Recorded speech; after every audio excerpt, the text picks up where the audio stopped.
Ahojte, dnes vám ukážem, ako som robil rozbor podzemnej vody s týmto kufríkom.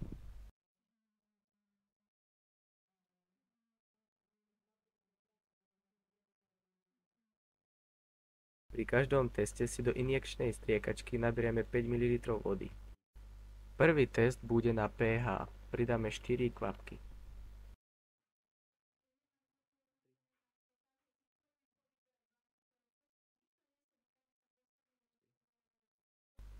Potom to zamiešame a pozrieme sa na stupnicu a zistíme, že pH je neutrálne.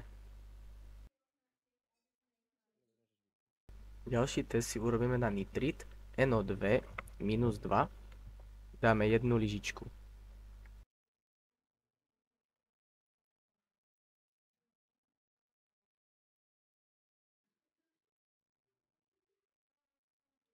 Potom si spravíme ďalší test na nitrit NO2 minus 1, tam pridáme 4 kvapky.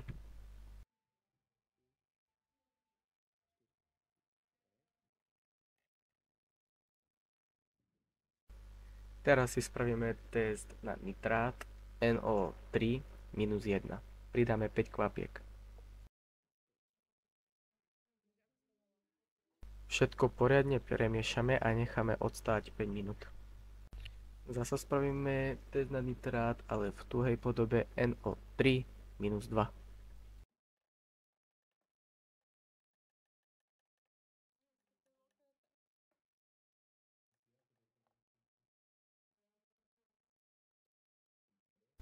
A opäť to premiešame všetko. Pridáme ďalšie činidlo na stanovenie.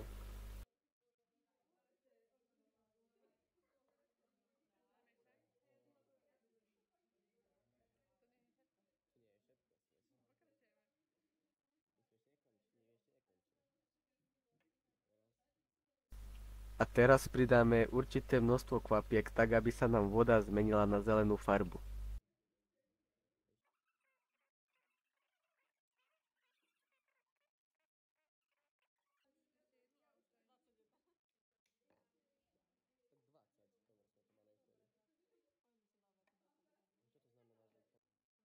Pridáme si 2 kvapky ukazovateľa pitnej vody a budeme pridávať určité množstvo kvapiek, aby sme dosiahli červenú farbu.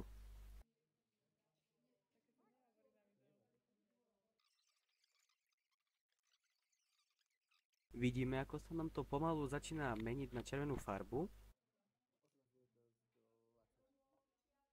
A po pridaní ešte pár kvapiek vidíme krásnu červenú farbu. Ďalší test si spravíme na amónne jóny. Tak, tu si pridáme 10 kvapiek NH4 minus 1.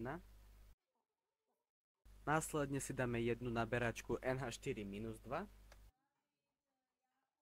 Celé to zavrieme a premiešame.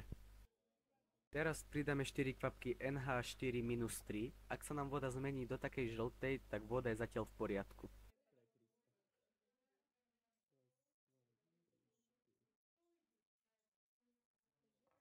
Vidíme, že voda je žltá, takže voda je zatiaľ v poriadku. Ďalší test tu máme na fosfát. Pridáme 6 kvapiek PO4 minus 1. A teraz zasa pridáme 6 kvapiek PO4 minus 2.